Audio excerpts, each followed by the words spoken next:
Avy aoka isika iobo ho an'i Jehovah, aoka isika hanao fefifaliana ho an'ny vatolampy-famonjenantsika, aoka ankeho anatrehany amin'ny fiderana isika, aoka hanao fefifaliana ho azy amin'ny fihirana isika, fa Andriamanitra lehibe Jehovah ary mpanjaka lehibe ambony Andriamanitra rehetra izy. Avy ka aoka hiondrika sy hankohaka isika, aoka isika handoharika eo anatrehan'i Jehovah mpanao antsika, fa izy no Andriamanitsika ary olona fiandry ny sondry tandremany isika.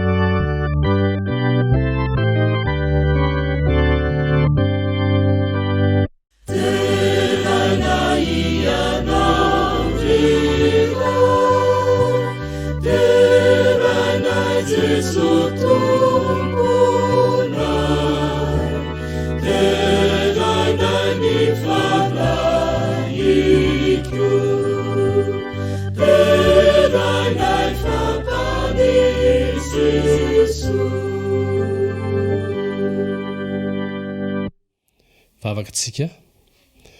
ry Andriamanitra rainay tsara sy masina an-danitra misotronao no ny tombontsoa manokana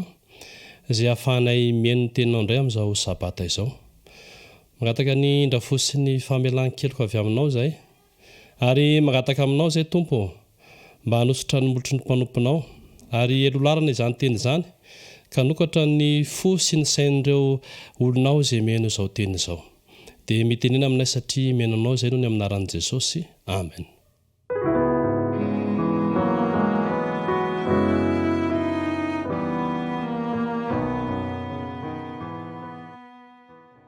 Faly miarabantsika tsiraray avy indray tratra ity sabata mahafinaritra ity ary ny firariana dia ahita fifaliana ary atsapa ny fanatrehan'ny tompo isika mandritra izao ora masina sabata izao. Ho fanombohantsika ny fotoana ary dia hiarantsika manao ny hira faraka amin'ny 30 masina indrindra.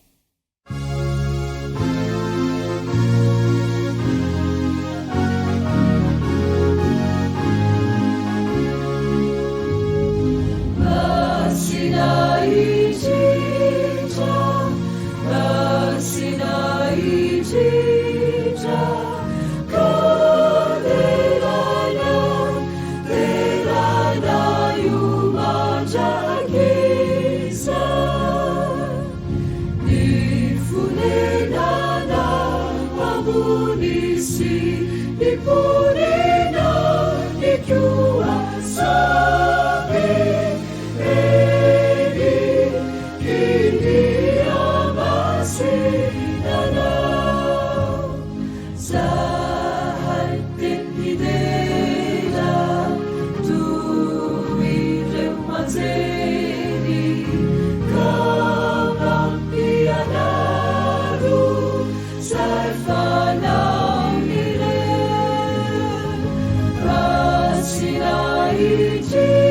raha mbola eo am-pitsanganana ihany isika dia hiaraka handray ny tenin'Andriamanitra ka nokatra izany ao amin'ny Jaona 4:10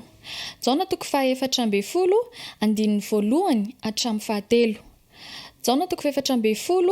andininy voalohany hatramin'ny fahatelo vakiana ny teny amin'ny anaran'i Jesosy. Aza malahelo ny fonareo, minoa an'Andriamanitra ary minoa akoho. Ao an-trano ndraiko misy fitoerana maro. Raha tsy izany dia efa nilaza taminareo aho fa andeha hanamboatra fitoerana ho anareo. Ary raha andeha hanamboatra fitoerana ho anareo aho dia ho avy indray ka handray anareo ho any amiko ka izay toerako no hitoeranareo koa. Mbola hojerentsika ihany koa ny ao amin'ny Matthieu 7 andininy 12 Matthieu 7 andininy 12 vakiana ny teny amin'ny anaran'i Jesosy. Koa amin'izany na inona tianareo ataon'ny olona aminareo dia mba ataovy aminy kosa tahaka izany, fa izany ny lalàna sy ny mpaminany. Ivavaka mandoalika isika.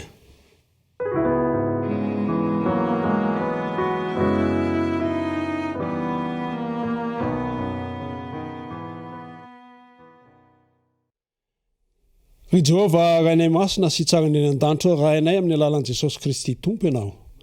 Ray be fitiavana, ray miantra, ray feno hatsarana. Dia rainay mandrakariva ny anaranao, ray ankalazainay satria Andriamanitra ambonin'ny Andriamanitra rehetra, tompo ambonin'ny tompo ary mpanjaka ambonin'ny mpanjaka. Andriamanitra velona izay irehanay ary tokianay, ametrahanay ny momba anay rehetra satria Andriamanitra mahay ny zavatra rehetra. Andriamanitra tompon'izao rehetra izao ary manerana izao rehetra izao, manana ny fahalalana rehetra sy ny fahefana rehetra. O Andriamanitra dia rainay mandrakariva ny anaranao noho izany fahalehibiazanao izany. Amin'ity androany ity izay dia manatra vavaka miaraka eto, angataka ny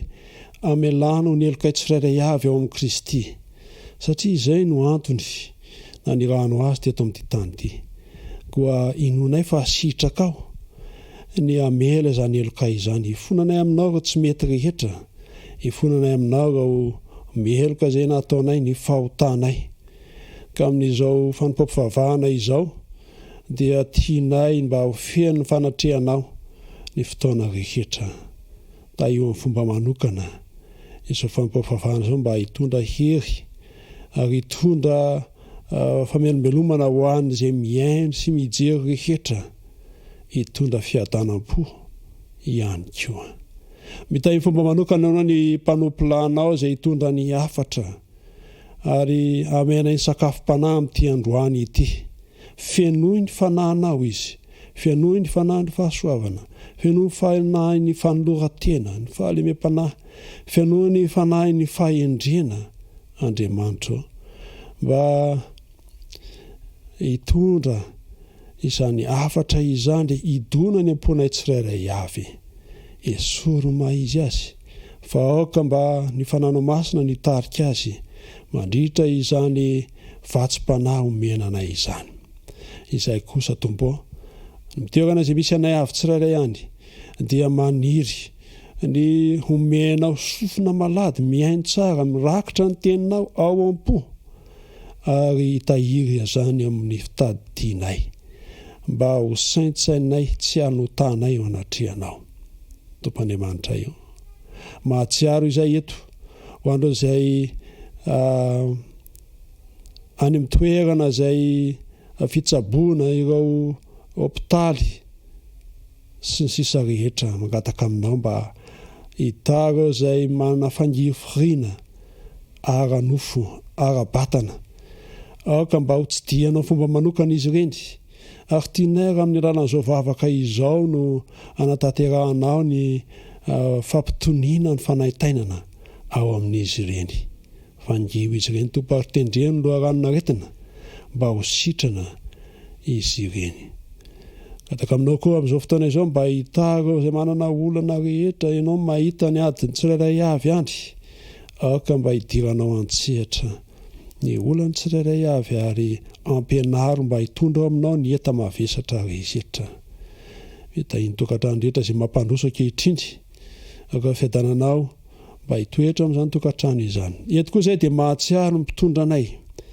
ara-nofo eto amin'ity firenena ity ireo manam-pahefana isan'ambaratongany isa-tsokajiny angataka aminao mba omenao fahendrena izy ireo omenao fahaiza-manao mba hitondra izao firenena izao any amin'izay ampiadana ny vahoaka ary mangataka aminao mba ame azy ireo ny fatahorana anao hatrany satria izany koa ny fiandoham-pahendrena dia mitahiny voaka malagasy rehetra. Zany no iriana sy angatahanay noho ny amanaran'i Jesosy ilay tompo tianay satria izay no sitrakao misaotra Andriamanitra raha eo.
Ampifaliana mandrakariva no iara-panatsika tsiraray avy tratra ity sabata ity manona ny fiadanan'ny tompo ho amin'ny tokatrano tsirairay avy tonga eo amin'ny fotoana izay anaterahantsika ny fanatitra ho an'ny tompontsika amin'ity ny ampafolony ihany koa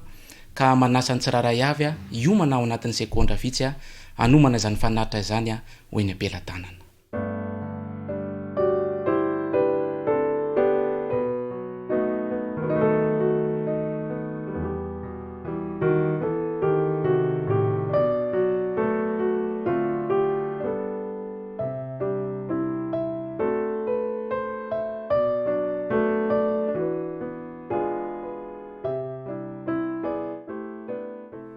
Zaho reny no tsy manana finday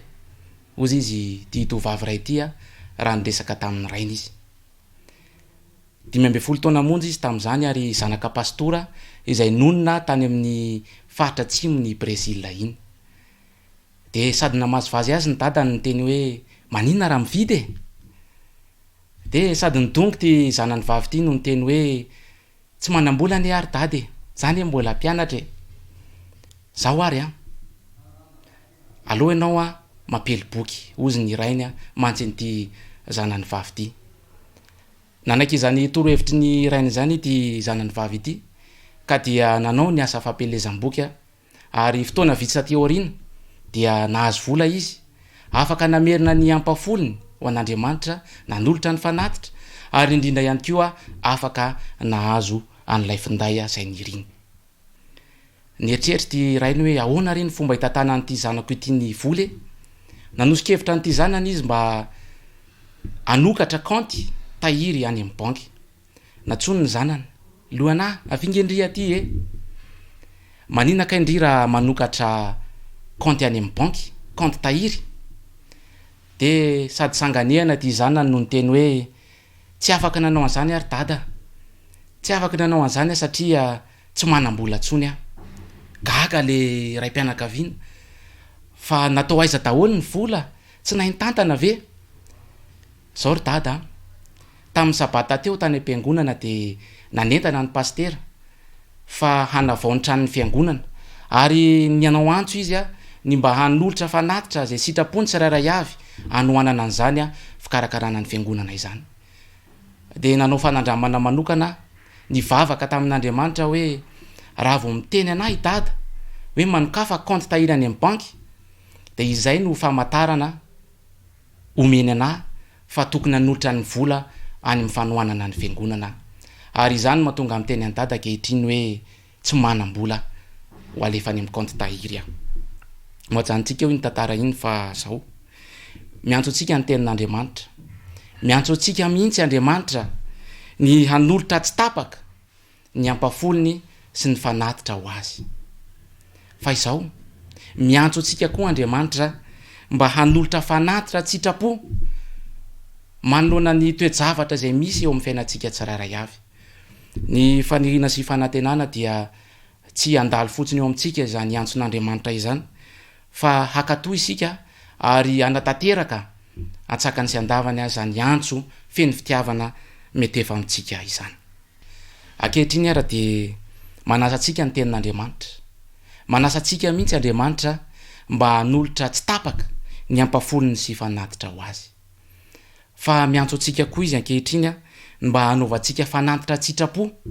manoloana indrindra ny toejavatra rehetra izay mipetraka eo anoloantsika. Koa manasa ny diakona kely rehetra ao atokantrano hitsangana hitaty izany fanatitra izany, fa milohan'izany de manasa ny rehetra aloha hitsangana fa hivavaka isika.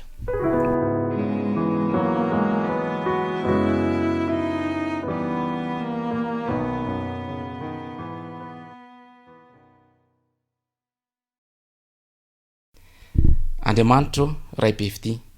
misaotra anao zay fa afaka hamerina, afaka nolotra ny fanatitra sy ny ampafoniny indray amin'ity androany ity. Andriamanitro, ampianaro izahay, ampianaro izahay ho endry, ampianaro izahay mba hitoky aminao ilay mpiay anay ka tsy hametraka ny fitokisanay eo amin'izao fiainana mandalo izao izahay. Amin'ny anaran'i Jesosy, amen.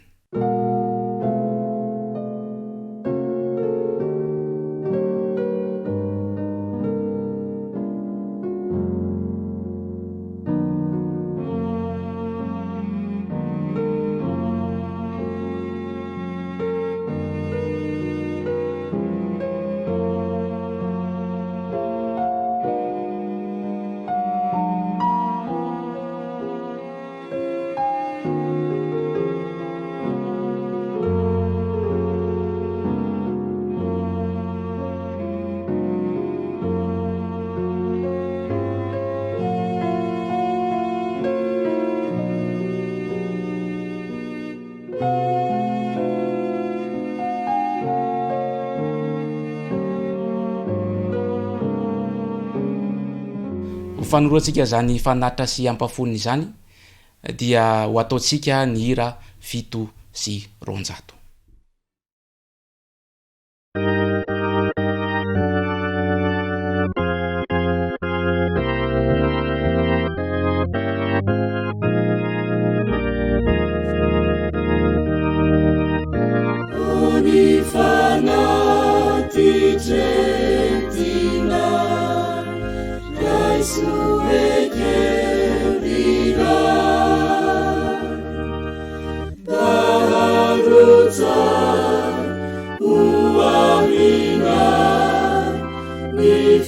Italia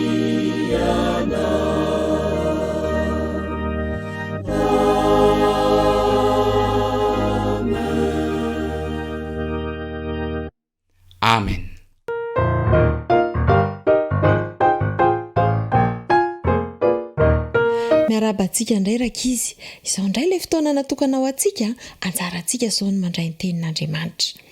andeha aloha iarahantsika manao ilay hira izay mahazatra antsika ora mamy.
Ivavaka aritsika rakizy.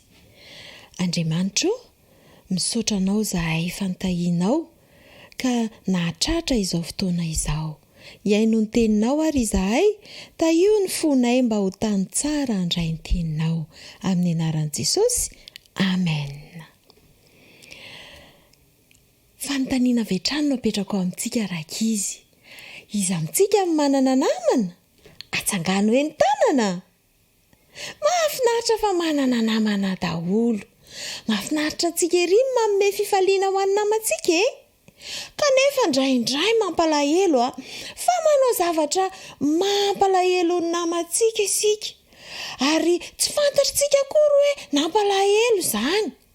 fa zareo malahelo fotsiny. Dia izao rehefa atao amintsika nefa izay zavatra izay dia tezitra be koa tsika sady malahelo. Ny tantarantsika androany dia andraisantsika lesona anankiray satria tadidinareo ve ilay vaky teny nozaraina ho antsika tamin'ny voalohany? Andenga vakintsika Matteo 7:12. Vakintsika amin'ny anaran'i Jesosy. Koa amin'izany na inona tianareo ataon'ny olona aminareo dia mba ataovy aminy kosa tahaka izany, fa izany ny lalàna sy mpaminany.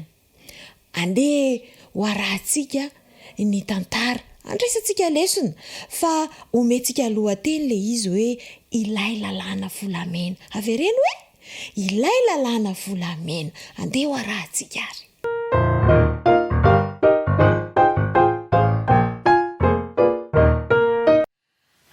Rakiza. Nafinaritra mihitsy fa tena betsaka ny ronontsika androany. Tena be mihitsy izy io. Ty aloha tena manavitra antsika so ihany aloha fa misy an'ity fanaovana ronono ty fa hatramina tsy teo any dadantsony tia ny tena namelona antsika. Zandriny. Dia izao ry izy mianada atao tsara io asa io fanampy amineny ianareo. Dia matahotra neny fa ataonay tsara io. Dia ataovy mihitsy izay havita tsara andreo rononondreo. Dia izao androany hariva nareo dahalo mamita ny yaourt sy ny glasy fa neny anenjika zaitra maika be izay. Dia ataovy tsara ilay izy aza matahotra neny fa ataonay tsara be mihitsy io. Kapohy tsara ny ronono dia izao rehefa andeha atoronareo dia dino manarona an'ilay ronono. Tandremo tsara matetiky aza matahotra neny zange matanjaka be. Ay maro zany tiana manampy antony tsara ianao entopoka ataoko tsara mihitsy fa za matahotra neny faka ty be de mifanampy be mihitsy zay mihitsy matahotrany ao azy tony atony andao atao aingana ary ty azy ty fa manjary taraiky be etotsika da de andao atao aingana de za mikapoka de nao mitazona de tezonao tsara fa sao de very ndao ary ataotsika engakengana mihitsiny ao ary tazony tsara kapoaka tsara mihitsy manko ty zao de tandremo ataoko tsara tazony ao fa ataoko tsara ao ataoko tsara ny na zany tanako ay fisaka be ohatrany te atory aho zany ay tony de atory aloha fa ao toy izalaka ao toy izalafa zany de atory be mihitsy ao fa toizako manao anio de mazotoy la zay bonne nuit tena tavela rery teto ah zany efa reraka be koa tena te atory be indray koa ah zany aloha efa vitavita tsara aloha zany reto fa anyleo andeha atory indray koa aloha fa amaraina indray tohizana sasany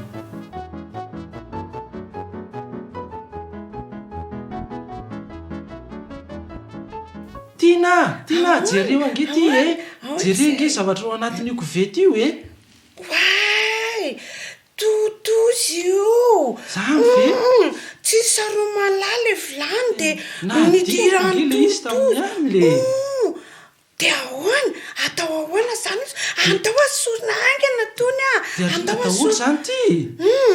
andao asorina fotsiny io asorina fotsiny de aiza moa le soro teo de asoritsika de zay de atao mbola atao io ka mbola atao io fa zany nihinanan'io tsy maninona zany io tsy maninona io fa ataotsika tsara be de ataotsika mamy be mihitsy de tsy fantatry ny olona fa avy zareo fony io fony io ndeo atsitsika rary neny aotsotsika nena tanitsika ny heviny so de mba hitovy amin'ny hevitritsika ndray zany ve tsy manaka zany neny atao antanina ihany ary neny zay rakizy way vita tsara ngany asanareo zao neny ao zao neny zao adin'ny tony manko neny nalarina le vilany de nitirany totozy tao anatin'le izy fa efa nasorinay le totozy fa efa madio tsara zao tsisy nahita ry zana koa inona rety loza nataonareo fa de ahoana zany zao ny eritreritry tony ina ny eritreritry tony zany zao hoe andeha ho amiditsika ihany izy io fa tsisy nahita nge io de ahoana zany tiny tsy manina neny fa manjary matiantoka be tsika raha voarina taholy andao ataotsika ihany fa ataotsika tsara be ataotsika mambe de amiditsika ihany okaloha tiako hoainareo mianada mihitsy le lalàna volamenaka iny zany rineny iny zany filalàna volamena andraso aloha zao ary ny anaovantsika azy zao tsy ny olona mihitsy no asiantsika mizaka ny fatiantoka fa sy ny zavatra ratsy fa atsika mifadisoana tsika mandeha izaka azy de zao no anaovantsika azy amboaritsika glasy io de yaourt ataotsika glasy daholy satria nareo da ty glasy be de tsika mihinana an'io mazo mihinana ze laninareo da fa tena mihinana tsy afaka ihinana zany ary neny fa hoana tony nisy totozy ange io eny ka am'izay mihinana daholoko zany tony aloha zany ngamba mihinana ka de atina hoana neny za tsy ihinana zany fa sady ny totozy neny tena marina mihitsy zany nena za tsy sady ampobe mihitsy entopoko zao ary izy mianada satria nareo aza tsy tian'le izy ona mono asena ho an'ny olona sady zavatra efa misy totozy ve de omenan'ny olona ka zareo nge tsy nahalalany zany tsy atsisy nahita mihitsy efa zay ro ihany teo de manjary matiantoka be ngetsika neny zandry zanako a fa zao ary efa nampianarina anareo foana ne hatramin'izay hoe misy mahita ny zavatra ataotsika zay nge tena tsisy zay sy tiana ihany angety eo neny tsisy nahita sady efa narinay kely tamin'ny alina nanaovanay an'izany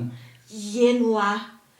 de efa nampianarina anareo hoe misy anjely mahita ny zavatra rehetraotonya tena mariny nisy mahita zay le izy de zao holazaiko aminareo amin'izay le lalàna volamena ao amin'ny baiboly no misy azy Matio 7:7-10 avereno hoe Matio 7:7-10 ay zay mihitsy de anoy tsara ilazako anazy koa amin'izany na inona tianareo ataon'ny olona aminareo de mba ataovy aminy kosa tahaka izany fa izany ny lalàna sy mpaminany tena marina zany tena mifona zay neny mifona zay nanana heritreritra ratsy tsara zany rehefa matsapinareo fa dikany io de zao rehefa tsy tianareo mihinana ronono misy volavo na lozy de tsy tokony amenareo ny olona ihany zay zavatra tsy tianareo atao aminareo de tsy ataonareo tena marina zany so ihany fa teo ianao roneny mba natratra-nay raha tsy teo ianao de tena nanaonao foana zay marina mety zany tena mitovevitra mitoko mihitsy ny amtony am'izany de zay zany andao arina zany zao io retsika de hitanareo manaraka nareo tsy mahazo manao jereo zao fatiantoka mila mitandrina mihitsy naneny fona ho antony tao aritsika ara le izy tsy mahazo gote mihitsy aloha zany zao tsy maninona fa fatosinay zany de tsy maninona fa miafy kely zay fa manaraka moa zay meneny foana ao ary ariny eo ary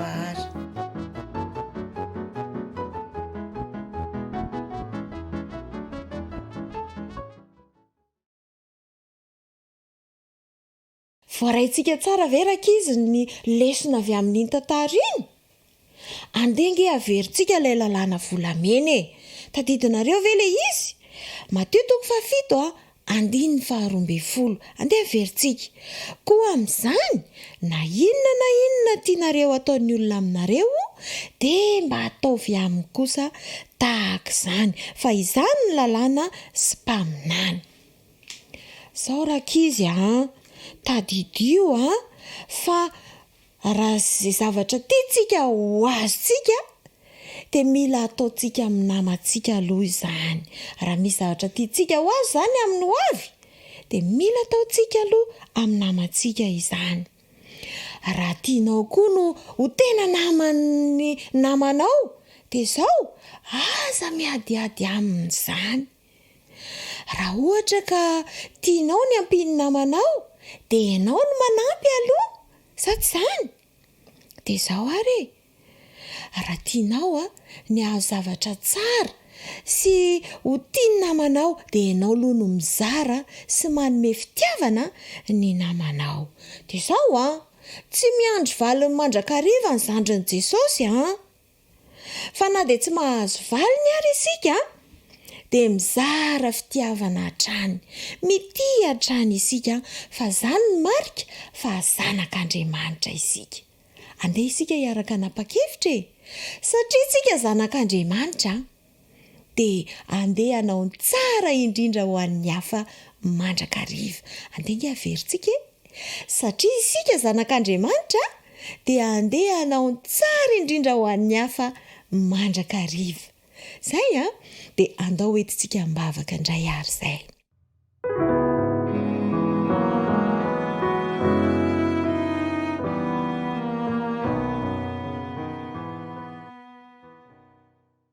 Andriamanitra misaotra anao noho ny hafatra izay nitsarainao taminay nampianatra anay lalàna volamena mahafinaritra be ianao Andriamanitra tahio izay mba hanatanteraka izany nanapa-kevitra izahay androany satria zanakao anao ny tsara indrindra ho an'ny hafa mandrakariva ampio izahay mba hatanteraka izany amin'ny anaran'i Jesosy amen.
Saorantsika Andriamanitra ry avana malala isany ianareo izay mpanaraka tsy tapaka izao fandarana izao no ny tombontsoa manokana izay ahafahantsika manohy ny fiainona ny ten'Andriamanitra. Ny fandirina dia mba hitondra fankarizana ao antsika ny izany ten'Andriamanitra izany ary hitondra soa ihany koa eo amin'ny fiainam-panatsika tsirairay avy. Androantsika amin'ity sabata ity dia hijery lohevitra manokana hoe inona no mitranga rehefa tafasaraka amin'Andriamanitra ny olona iray. Inona no mitranga rehefa tafasaraka amin'Andriamanitra ny olona anankiray, na koa azotsika resahana hoe ahoana no ahatsapako na ahoana no ahatsapanao, fa tafasaraka amin'Andriamanitra izao na ianao na isika tsirairay avy. Tsy haiko fa nandritry ny confinement dia hitantsika rehetra ny toejavatra nisy fa nidy ny fiangonana ary isaika tany an-trano avokoa ny akamaroan'ny olona nivavaka, tsy fantatra hoe tena nivavaka ve, fa ny azo antoka aloha dia misy ny tena nivavaka nefa azoko antoka ihany koa fa misy nefa nanadino izany fiarahana mivavaka izany vokatra izany confinement izany. Ny zavatra mahagaga amin'ny olona dia izao, rehefa nidy ny fiangonana vokatry ny confinement iny dia be be no menomenina, be be no mieritreritra hoe tsy hanaraka n'ilay fandaminana izay apetraky ny fitondram-panjakana ka miresaka hoe voay ny fiangonana fa alao izay hitandrina sinsisa. Kanefa ry havana, rehefa nisokatra indray ny fiangonana ankehitriny, rehefa nomena lalana fisokafana izany fiangonana izany, ny mahagaga amin'ny olona dia tsy hita indray izy, tsy tonga any am-piangonana indray izy ary be be ny fialatsy ny atao amin'izay fotoana izay, manararaotra ny hoe tsy ampy ray meta trano ka sao dia mbola ifindran'ny corona sinsisa mitady fomba ialana tsy hatongavana any am-piangonana. Tsy fantatra hoe tafasaraka amin'Andriamanitra ve sa tavakambana amin'Andriamanitra isika nandritra izay confinement izay. Tsy fantatra hoe nitondra inona ho antsika ny tsy fandehanana tany am-piangonana fa ny fijanonana tao an-trano izay nanarahana ny fandarina eto amin'ity radio ity nandritra izay confinement izay. Fa ny zavatra resantsika androany aloha dia izao hoe inona no mitranga rehefa tafasaraka amin'Andriamanitra ny olona anankiray. Raha mba te hanontany anareo kely mahakasika an'izay fisarahana izay hoe inona no tianareo zao raha nareo any tokantrano ao ny anontaniako hoe ilaozana sa mandao. Fa raha ny fanandramana efa niainantsika dia ngamba tsy moramora izany hoe ilaozana zany fa aleo mandao. Raha ovaitsika kely fanontaniana dia sahala amin'izao hoe resaka fisarahan-toerana, mba ovaitsika kely fanontaniana hoe raha ampitahana ny lehilahy sy ny vehivavy ka misy ny fisarahan-toerana ny fifandaozana dia iza no mora manadiny kokoa, ny lehilahy sa ny vehivavy? Dia hitako ery ny adefitra ny tokantrano any ny fanelikilika, nareo lehilahy mora manadiny, nareo vehivavy mora manadiny. Tsy asitsika adefitra tsony amin'iny ry havana, fa ny zavatra tena tiana tongavana dia izao hoe raha sendra izay fisarahana izay tsika, inona no mitranga eo novon'ny tokantranontsika? Fa ny resaka eto tsy ao anatin'ny tokantranontsika fa eo amin'ny fifandraisantsika amin'Andriamanitra hoe raha tojo fisarahana amin'Andriamanitra tsika dia inona ny zavatra mitranga? Ary raha verimberina foana ilay fanontaniana sy averinberina ilay lohevitra dia hoe nandritry ny confinement ve tsika tafakambana amin'Andriamanitra sa tafasaraka amin'Andriamanitra? Ny confinement ve nitondra antsika tamin'ny fikambanana amin'Andriamanitra sa nitondra antsika tamin'ny fisarahana amin'Andriamanitra? Amin'ny ankapobeny dia misy tranga anankiroa teo amin'ny Jesosy sy mpianatra mahakasika an'izay atao hoe fisarahana izay. Ireo tranga anankiroa ireo dia tamin'ny fotoana izay nahafatesan'i Jesosy ary raha tao anaty fonosana dia eo amin'ny 3 andro eo izay fisarahana izay tamin'i Jesosy sy ny mpianatra. Ary ny trangam-pisarahana faharoa kosa dia rehefa niakatra nakany an-danitra Jesosy, io fotoana io kosa dia nandritry ny 200 taona eo hatramin'izao fotoana iainantsika izao izany fisarahana izany. Ny fisarahana izay andraisantsika lesona amin'ity atoandro ity ry havana dia ny fisarahana voalohany teo amin'i Jesosy sy mpianatra nandritry ny ateloana. Inona reny no nitranga? Inona zavatra niseho? 3 andro fotsiny no nisarahan'i Jesosy tamin'ny mpianatra, kanefa zavatra be dehibe no zavatra niseho tamin'izay fotoana izay. Andaontsika hanokatra amin'ny Baiboly hijery ny resaka izay nataon'i Jesosy taoriana nitsanganany tamin'ny maty ao amin'ny Matteo 7:20. Andininy 7. Matteo 7:20 dia izao no voalazan'io ten'Andriamanitra io. matotiko valroapolna diny fa folo de o jesosy taminy aza matahotra fa mandehana ka savy makany Galilia ny rahalahako fa any no ahitany ahy nandrisy ny fisarahana 3 andro io zany de nitsangana tamin'ny maty Jesosy de mifanena tamin'ity mpianatra anankiray ity izy de niresaka tamin'ny raha vehivavy izy tamin'izay fotoana zay hoe raha zao ny rahalahako ianao aza matahotra fa teneno rahalahako hoe any Galilia ho ny fotoana hoe de raha jerentsika ao amin'ny Marka toko fahenina be folo Marka toko fahenina be folo andiny fa fito de zao no voalazan'io ten'Andriamanitra io Marka toko fahenina be folo andiny fa fito de ozy ihany Jesosy nanafatravatra fa mandehana lazao amin'ny mpianana sy Petera fa mialohanareo any Galilia izy ary ihany no ahitanareo azy arak'izay efa nolazainy taminareo taorina ny fahafatesan'i Jesosy zany ka nitsangana tamin'ny maty izy nifanena tamin'ny raha vehivavy izy de niresaka tamin'ny raha vehivavy hoe lazao ny mpianatra lazao ry Petera lazao daholy ry Matio sy ny rehetrarehetra fa any Galilia ny fotoana any ny fotoanantsika aorinan'izao fifankahitantsika izao de inona ny zavatra nitranga isika rehefa nataon'i Jesosy tamin'izay rendez-vous zay ahoana no fihetsiky mpianatra inona zavatra nataon'ny mpianatra raha jerentsika amin'ny Jaona toko 2 de ndao jerentsika ny zavatra nisy Jaona toko 2 sy ny andininy manaraka eo de zao no voalazany ten'Andriamanitra raha jerentsika eo amin'ny andininy 7 eto zany tsika zao de efa anomboka hijery amin'izay hoe inona no nitranga rehefa tafasaraka tao anatin'izay atelona monja tamin'i Jesosy reto mpianatra reto Jaona toko 2 andininy 7 ny zavatranga voalohany de zao hoy Simona Petera taminy andeha narato aho hoy ireo taminy andeha hiaraka aminao koa zahay de nandeha izy ka nitratsambo kely ary tamin'ny aliny de tsy nahazo na inona na inona kory izy ryava malala isany eo 3 andro fotsiny no sarahany Jesosy tamin'ireo mpianatra eo de niverina amin'ny fomba fanao sady ny mpianatra niverina nanarato izy raha tadiditsika fa teo ampanaratovana ny antron'Andriamanitra ny antron' Jesosy zany Petera zany teo ampanaratovana ny antrona zany Petera sy ny rahalahany zany andeha anarato olona ary rehefa nanapa-kevitra nandao ny aratony izy nandao ny trondro izy nandao sambo izy nandao andreo tombontsoa rehetra izy de nanaraka an Jesosy tamin'izay fotoana zay de nanana fanolora-tena ankehitriny kosa nefa 3 andro monja no tsy nifankahitana izy ireo tamin'i Jesosy de inona sady nataon'i Petera andeha narato aho rehefa malala isany rehefa tafasaraka amin'Andriamanitra ny olona anankiray de miverina amin'ny fomba fanao ny taloha firifiry moa zany zao no eritreretina hoe nandritry ny sabata izay nidiny fiangonana de tena tao an-trano ve izy sa misy ny efa nanandrana ny etsena sa misy ny efa nanandrana nakany etsa sa misy ny efa nanandrana nanao fitadiavana nandritra izay sabata izay embolana no niainantsika tao anatin'ny confinement fa ireto mpianatra eto kosa de 3 andro kanefa zay 3 andro zay de niverenany tamin'ny fomba fanaony ka nilesina voalohany zany raha vao tafasaraka amin'Andriamanitra raha tafasaraka amin'Andriamanitra ianao de lasa miverina amin'ny fomba fanao taloha itsika inona ihany koa ny lesona faharoa raha tafasaraka amin'Andriamanitra ny olona anankiray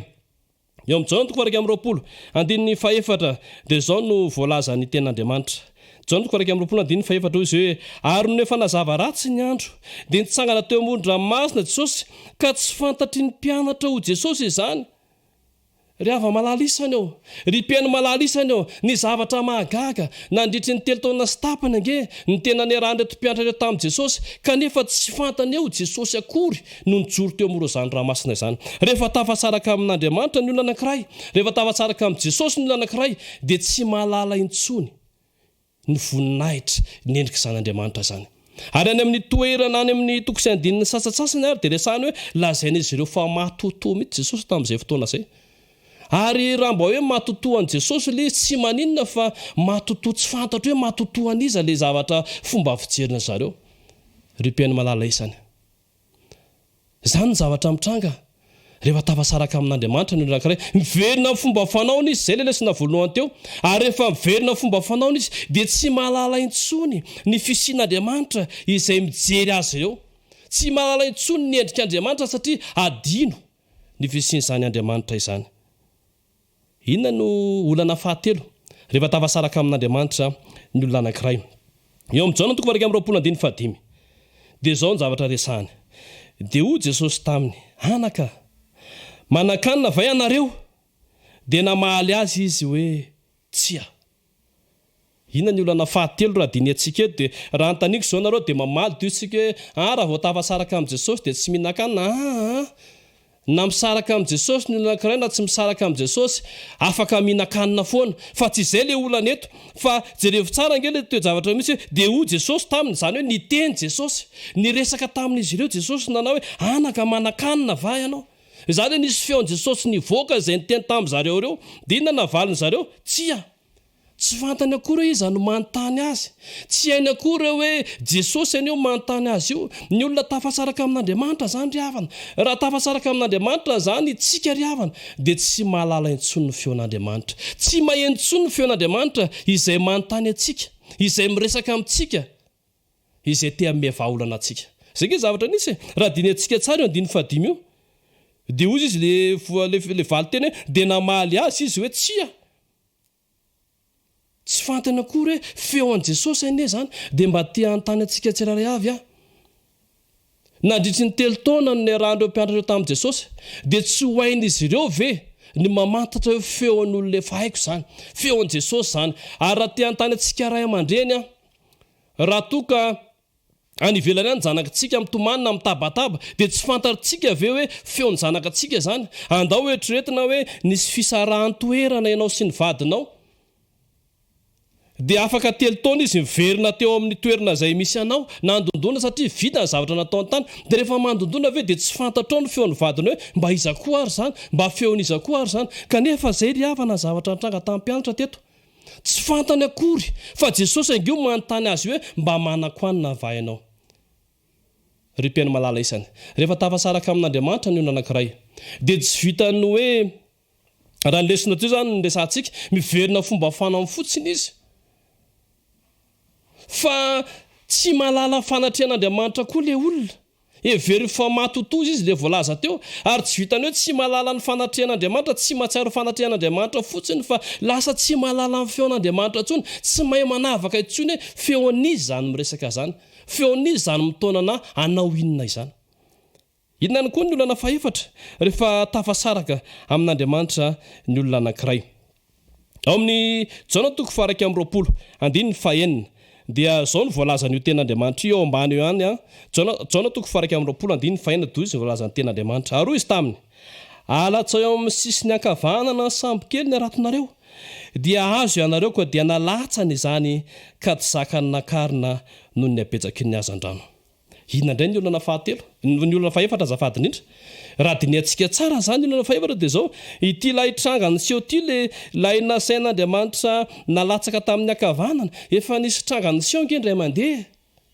izay natonga an' Jesosy teo amin'ny mpianatra, ka fotoana izay natsoiny Jesosy ny mpianatra, fa tamin'izay kosa dia ndresany hoe alatsao any amin'ny lalina ny aratonareo dia azo azan-drano ianareo. Fa eto ny baiko dia hafa indray hoe ataovy amin'ny ankavanana indray le izy. Dia ny zavatra mahagaga ry havana, zavatra mahazendana ry havana dia zao, tsy fantatra ry zareo akory hoe olona iza na karazana olona ohatry ny ahoana no afaka manao zany fahagagana izany. Mbola tsy tahitra akory zareo, fa dia nalatsany ny aratony, dia napiakariny ny aratony, dia rehefa napiakariny ny aratony dia mbola tsy tonga saina ihany zareo hoe teny fotsiny, baiko fotsiny, dia nahazo trondro be dehibe. Rehefa tafasaraka amin'Andriamanitra koa ny olona anankiray ry havana, dia tsy mahatsiaro tsony ny fitahiana rotsak'Andriamanitra aminy, fa lasa mety irehare izy, mety eboebo izy noho ny fahaizako, noho ny fahalalako, noho ny ketriketrika ataon'ny saiko no azoko izao fananam-be zao, no azoko izao fitahiana zao, manjary tsy tsarony tsony ny zavatra ataon'Andriamanitra aminy, manjary tsy tadidiny tsony ny tombontsoa izay omen'Andriamanitra aminy, tsy fantany tsony ary tsy tsapany tanana tsony ny fitahiana izay arotsak'Andriamanitra ho an'izany ankonana zany, satria nahoana tafasaraka amin'Andriamanitra izy. Dia mihevitra fa ny zavatra rehetra izay iainana sy sotroany sy hohaniny ary azony ao anatin'ny tokantrano dia avy amin'ny herin'ny fahaizany sy ny fahalalana izany. Ary izay ny olana tamin'reto mpianatra reto, rehefa miverina fomba fanaony izy dia tsy nahatsiaro tsony, izay ilay olana voalohany a, tsy nahatsiaro tsony ny fanatrehan'Andriamanitra izay tia ho anatrehan'izy ireo. Izay ilay olana faharoa, dia tsy vitany hoe tsy nahatsiaro izy fa tsy hatramin'ny feo an tompo avy ny tsy tadidin'izy ireo. Ary tsy vitany hoe tsy tadidiny fotsiny ny feo an tompo raha ilay olana fahatelo ny resantsika, fa eo amin'ny faefatra io dia zao tsy mahatsiaro koa hoe ny tompo ane dia mitaha azy ireo. zay efatra zay zany zao nitatsika dia raha toy izantsika ilay izy hoe inona koa ny olana manaraka eo amin'ny jaona toko faraka amin'ny roapolo andininy fa fito rehefa tafasaraka amin'Andriamanitra ny olana anankiray dia inona ny olana manaraka dia vakitsika amin'ny jaona toko faraka amin'ny roapolo andininy fa fito izy ny ten'Andriamanitra roy ny mpianatra izay tiany Jesosy tamin'ny Petera ny tompo iry ary raha reny Simona Petera fa ny tompo iny dia ny sikina ny akanjo ivelany fa tsy ny akanjo izy ka nirotsaka teo amin'ny ranomasina izy.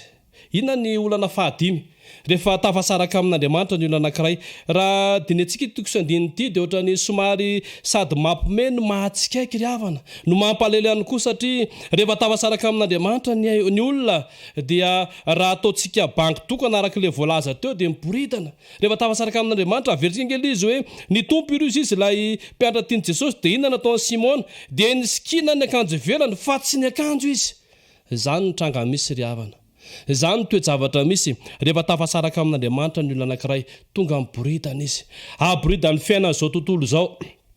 aboridany fomba n'izao tontolo izao satria efa miverina amin'ny fanao ny olona anankiray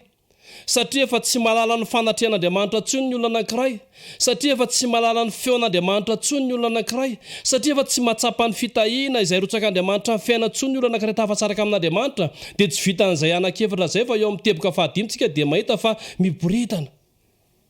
mianjaka anjaky ny fahotana sy ny fomba fanao izao tontolo izao ary zay zavatra nisy tamin'ny Petera teto raha veritsika toko sy andiny dia hoe ary ny mpianatra tamin'ny ny mpianatra izay tiany Jesosy tamin'ny Petera ny tompo iry any zany vao misy tonga saina efa nitsangana teo Jesosy efa niteny teo Jesosy efa nanao fahagakana teo Jesosy efa nisitona trondro ry zareo any vao tonga saina hoe kay Jesosy kay ty eto ty kay ny tompo kay io miresaka aminazy io dia na i Petera ilay nafanafo tamin'ny fotoan'andro ny araka ny laza hoe tsy hamadika an' Jesosy dia nanadiny feo an' Jesosy nanadiny fisian'Andriamanitra ny fisian' Jesosy nanadiny ny fahagakana izay efa nataon'i Jesosy tamin'ny fiainany mbola veriny Jesosy eto nanadino dia niverina tanteraka amin'ny fomba fanaony ny boridana rehefa tafasaraka amin'Andriamanitra ny olana anankiray ry havana dia tonga amin'izany toerana zany ihany koa raha jerentsika ny olana enina dia jerentsika ao amin'ny jaona toko faraka amin'ny roapolo andininy favalo jaona toko faraka amin'ny roapolo andininy favalo inona ny olana fahenina rehefa tafasaraka amin'Andriamanitra ny olana anankiray fa ny mpianatra sasany nandeha tsambokely ihany nisarika ny arato fenazo an-drano tsy lavitry ny tany izy fa tokony roanjato akio ihany zavatra mampimely zavatra mitranga efa hoe ny tompo iry Petera tonga saina ary nisikina lamba satria menatra izy fa mitanjaka satria ny tompo eo dia azo antoka ry havana fa Petera rehefa nainao an'izay zavatra zay dia lasa namonjy an'ny tompo izy fa ny mpianatra sasany kosa inona nataoneto mpianatra sasany reto raha vakitsika verina vakina izy dia izy fa ny mpianatra sasany nandeha tsambokely ihany nisarika ny arato fenazo an-drano tsy tia lala zany izy na ny tompo iry na tsy ny tompo iry ary firifiry amin'ny zanak'Andriamanitra moa firifiry amin'ny kristianina moa no manao an'izany zavatra izany tsy tia lala ny fisian'Andriamanitra fa ny ataony ihany ny ataony tsy tia lala tsony hoe sabatan'Andriamanitra ve ity fa ny ataony ihany ny ataony ary teto zavatra azo verina hoe mampalahelo mihitsy ny zavatra tranga satria eo anatrehan'Andriamanitra eo amin'ny fanatrehan'Andriamanitra dia misy ny mpianatra tsy tia lala fa lasa izy ny sitona le trondro ohatran'ilay fomba fitenenana hoe ny kipony tsy mba lamosina ny tsinay tsy mba vatsy fa ahoana no amelana reto trondro be dehibe reto na hoe ny volana izatria ny fiainana dia hozy ny sasany hoe raha vadika sifra ny reto trondro reto zao dia mety azona be dehibe fa ny tompo mbola ho teo ihany tsy ry havana dia ny mbola hitanao Andriamanitra dia araroty fa ny olana anankiray rehefa tafasaraka amin'Andriamanitra izy raha tia jerentsika ity dia lasa mifantoka be dehibe any amin'ny fitadiavana lasa mifantoka be dehibe any amin'izay hohanina lasa mifantoka be dehibe any amin'izay tombontsoany tena manokana izany ny atao hoe olona tafasaraka amin'Andriamanitra izany no ahalalako na mety ahalalanao fa tafasaraka amin'Andriamanitra ianao fa reto mpianatra reto tamin'ny fotoan'andro rehefa tena tafakambana tamin'Andriamanitra izy tsy tafasaraka tamin'Andriamanitra izy dia nafony avokoa izany zavatra rehetra izany ary jerany olana farantsika rehefa tafasaraka amin'Andriamanitra ny olana anankiray inona ny olana anankiray farany fahafito dia amin'ny jaona toko fa 1 amin'ny roapolo andininy 20 dia zao no voalazan'io ten'andriamanitra io jaona toko 1 andininy 20 dia ozy izy hoy Jesosy taminy avy sakafo fa tsy nisy mpianatra saina anytany azy hoe iza moa ianao satria fantaniany fantompo izy ina ny olana fahafito Jesosy zany dia nanasa azy ireo andao isakafo dia rehefa nanazy Jesosy dia ozy izy nytoyny hoe tsy nisy mpianatra saina anytany azy hoe iza moa ianao satria fantaniany fantompo izy rehefa tafasaraka amin'Andriamanitra ny olana anankiray ry havana dia mody fanina izy mody adala mody tsy mahalala na dia fantan'izao ary fa ny tompo no nijoro teo amoron'ny ranomasina na dia fantan'izao aza fa ny tompo no teo anatrehan'izy ireo ny teny na neo fahagagana sy ny sisa rehetra dia ohatrany natsiaro angambana izy natsiaro menatra hoe andray ty zahay aika Jesosy efa teo fa efa firora tatyarina vao fantatra hoe Jesosy ilay izy dia rehefa nasain'i Jesosy sakafo zareo dia tonga ny sakafo fa zao ny olana mody fanina daholo mody tsy te an-tany hoe izy ianao satria fantany fa Jesosy io rehefa tafasaraka amin'Andriamanitra ny olana anankiray havana rehefa avy manao adalàna ny olana anankiray satria verina fomba fanaony dia mody tsy te halala izy mody fanina zay ny olana rehefa tafasaraka amin'Andriamanitra izy ny rendez-vous an'i Jesosy sy ny mpianatra dia teo amin'io ranomasiny Galileo njatra tsikaritra dia zao hoe tena tonga teo Jesosy ary tonga teo ny mpianatra kanefa rehefa tena nijointsika ny tantara Jesosy dia araky ny fampanantenany tariam-piandohana hoe lazaoro zareo fa any Galilea no ionana dia ny tanterahany Jesosy zany fomba izany tanterahany Jesosy zany teniny izany satria izay Andriamanitra azy rehefa miteny izy hoe andeha ho any ka iona dia nakany izy fa ny mpianatra kosa tonga tany Galilea any izy fa saingy izao ny zavatra tsikaritra raha hitantsika io toko sy andininy io tsy ny amonjy ilay rendez-vous amin'ny Jesosy mihitsy no ataon'izy ireo tsy izany mihitsy fa hiverina amin'ilay fomba fanaony dia raha fitintsika zany zao ndresaka dia ohatran'izao hoe inona ny olana rehefa tafasaraka amin'Andriamanitra ny olana anankiray ny olana zany dia zao voalohany indrindra lasa miverina fomba fanao talony ny olona anankiray rehefa tafasaraka amin'Andriamanitra faharoa manaraka izany rehefa tafasaraka amin'Andriamanitra ny olona anankiray dia lasa manjary tsy mahatsiaro tsony ny fanatrehan'Andriamanitra ny fisalovana ny voninahitra an'Andriamanitra ao anatin'ny tokantrano ny fahatelo dia zao rehefa tafasaraka amin'Andriamanitra ny olona anankiray dia tsy mahafantatra tsony ny feon'Andriamanitra izay miantso azy feon'Andriamanitra izay miresaka aminy ny fahaefatra dia ity rehefa tafasaraka amin'Andriamanitra ny olona anankiray dia tsy mahatsiaro tsony ny fitahiana sy ny soa ataon'Andriamanitra aminy isan'andro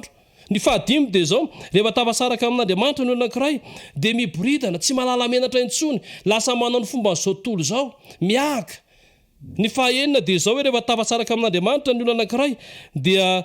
tsy miraharaha intsony ny fanatrehan'Andriamanitra izy fa lasa manao vaindondra rano fitadiavana lasa manao vaindondra rano zavatra ho an'ny vava lasa manao vaindondra rano izay ho tafiana lasa makany amin'ny fiainana izao tontolo izao ary ny fahafito farany dia zao hoe rehefa tafasaraka amin'Andriamanitra ny olona anankiray dia lasa manana fahasahiana ratsy izy avy eo lasa mody fanina izy no zavatra tsy mety izay nataony ny tompo dia manome rendez-vous antsika tsiraray avy rypiainy malala isany ry hava malala isany sala amin'ny rendez-vous izay nataony Jesosy tamin'ny mpianatra teny amin'ny Galilea ity rendez-vous izay ataony Jesosy atsika ity dia izay voasoratra ao amin'ny Jaona toko 7 andininy voalohany ka hatramin'ny fahatelo Jaona toko 7 andininy voalohany ka hatramin'ny fahatelo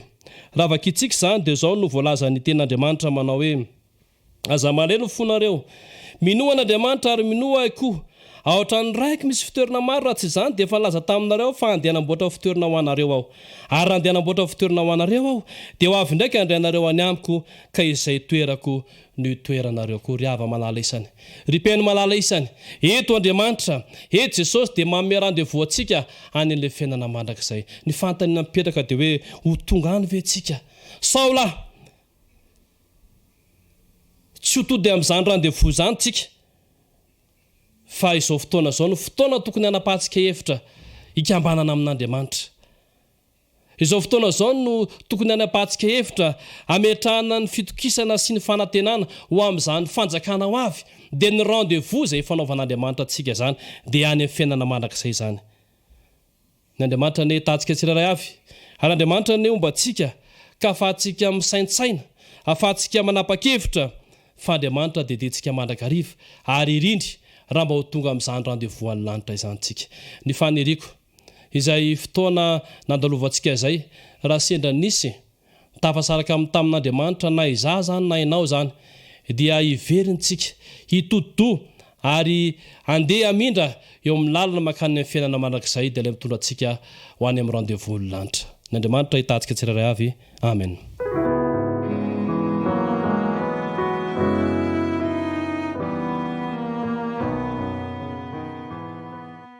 Hofa maranantsika tanteraka izao fotoana izao amin'ity sabata maraina ity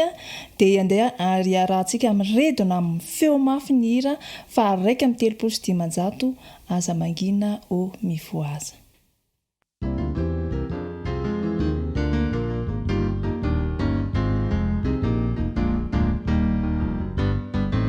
Aza mangina o mivoaza rehefa kaikile Jesosy Mirasaina ifampiraza fa efa kaikile Jesosy aza varina na beaina efa kaikile Jesosy aza sodrina maimaina fa efa kaikile Jesosy omiumana yana Itenaziza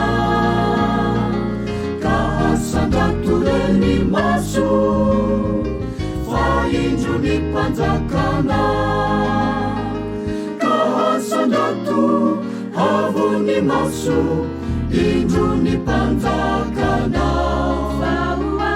omiomana iana itenaziza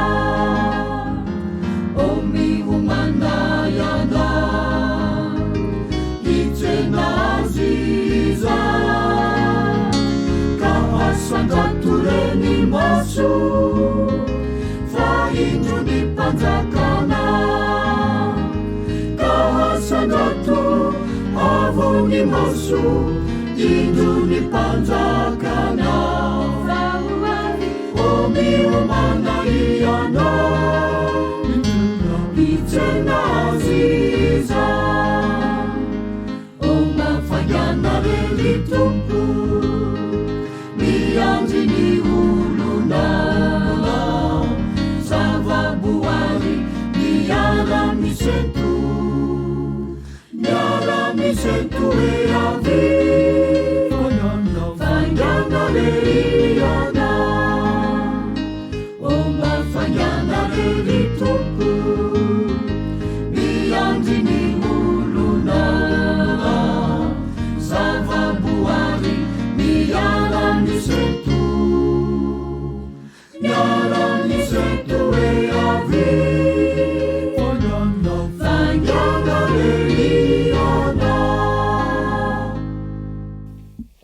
vavakatsika ry Andriamanitra raibe fitiavana tsara indrindra misaotra noho ny amin'ny teninao ary mindry somanateny izay fa noho ny asan'ny fanahy ao anatinay tsirairay avy dia ho tany lonaka ny fonay aniriny izany teny izany ary ho teo amin'ny fiainanay ny zava-panafika hatry ny teninao tompo ianao no aoka hitany tsirairay avy ianao no aoka tsy afoy any tsirairay aby na dia mafoy anao ary zay amin'ny fotoana sasatsasany aza vela ho tafasaraka aminao zay tompo fa ianao no hiaraka aminay na aiza toerana misy anay ary aoka ny fiainanao mbola hitoy hatrany ny fiasany ao anatinay tsirairay avy ka tonga anay hitapikitra aminao dia nizao ka mandrabatonga any amin'ny rao lanitra dia izany vavaka izany no tononona sy angataniny amin'ny anaran'i Jesosy amen.